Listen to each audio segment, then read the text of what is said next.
know, when you hear a consistent theme coming from a lot of different quarters, you got to believe that somewhere in there lies the truth. So you have to pay attention. I thank you. Okay. Judy McGrath, co-chair, Newcastle Citizens for Responsible Education. Judy, thank you for coming. I'm sorry to keep you waiting here forever, No problem. but I appreciate you being here.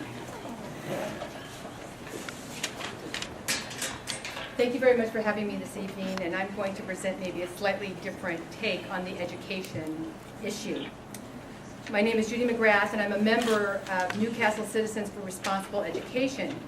We are a group of concerned residents in Chappaqua who have come together to advocate for enhanced fiscal responsibility in our school budgets while maintaining an excellent educational experience for our children.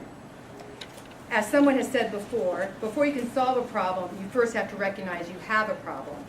I'm here tonight to tell you we are at a crisis point with our K-12 education funding and taxes.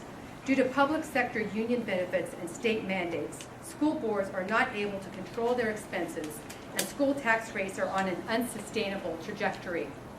In Newcastle alone, our school taxes have doubled in the last 10 years and are projected to increase by 50% again in the next 5 years.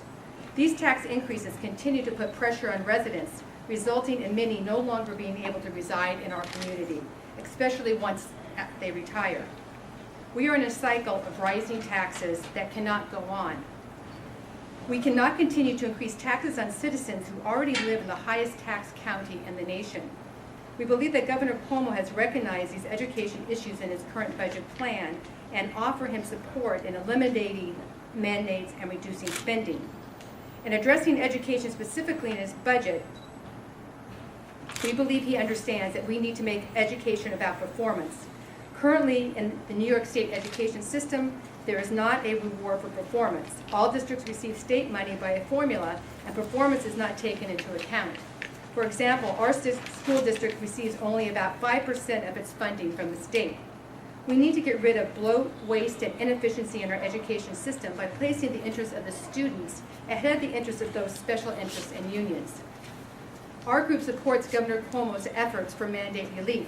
Current New York State mandates take away the abilities of our schools to manage.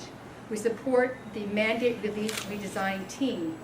4 main areas that we believe that need reform are pensions, healthcare benefits, tenure, and the Triborough Amendment. First, pensions.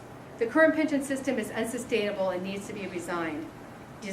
We are encouraged by the preliminary recommendation of the mandate relief redesign team to create a Tier 6 for new employees, but we need more. We need a plan that eliminates taxpayer guarantees. We need a pension plan that is a defined contribution model, not a defined benefit model.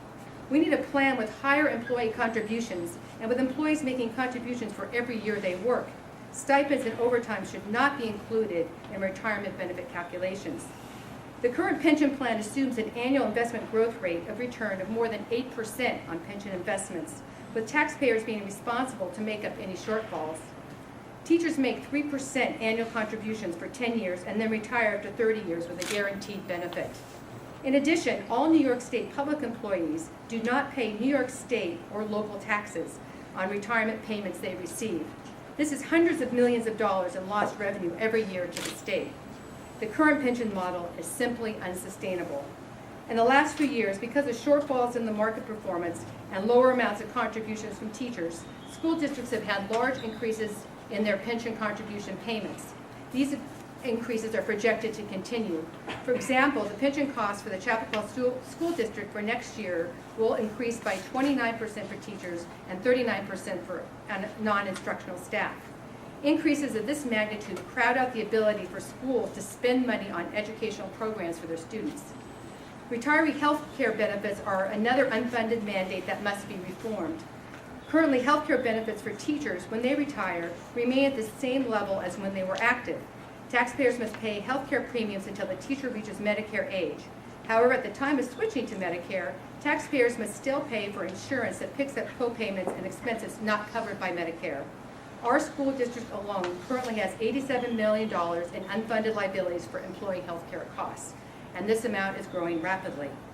Finally, our group considers tenure somewhat of a mandate, and it must be changed. We support an improved process for teacher evaluation. We want tenure reform to use teacher evaluations for more accountability. In addition, there needs to be an easier process for teachers' dismissals when needed. And finally, the last in, first out policy, which does not protect good teachers who do not have tenure, must be abolished. These changes would allow schools more control in their personnel decisions. Last, the tri-bureau amendment needs to be eliminated. This amendment, and I know, Bob, you've worked on this very hard and we appreciate it. This amendment prevents effective collective bargaining by requiring public employers to continue the provisions of a contract that is expired until a new contract is reached. This law creates low incentives for the unions to give concessions or engage in collective bargaining in good faith. As a result, the tri-bureau amendment has created an uneven playing field that in practice favors union employees. For example, the custodial staff in Chappaqua, its contracted ended 2 years ago, and we still do not have a new contract in place, resulting in possibly higher costs to our school district. New York State is the only state that has this requirement, the tri-bureau amendment, for public employers. It must go. In addition to mandate relief, Governor Cuomo has proposed a 2.9% reduction overall school spending. Though this reduction is difficult, we do agree with some of its recommendations. First, school districts should use the $1.5 billion in reserves and unspent federal funds. This is especially relevant because reserves are tax dollars that have already been collected. Second, there should be a wage freeze for school employees, the same as proposed for state workers.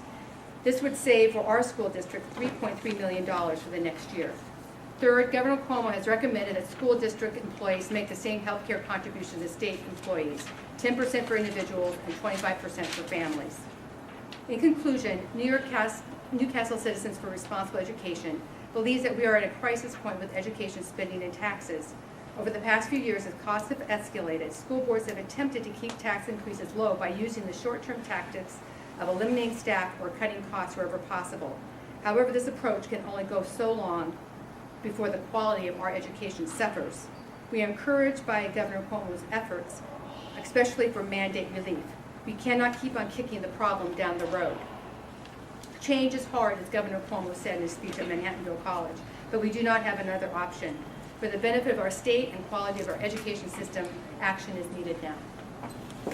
Thank you. Thank you, Judy. I appreciate it.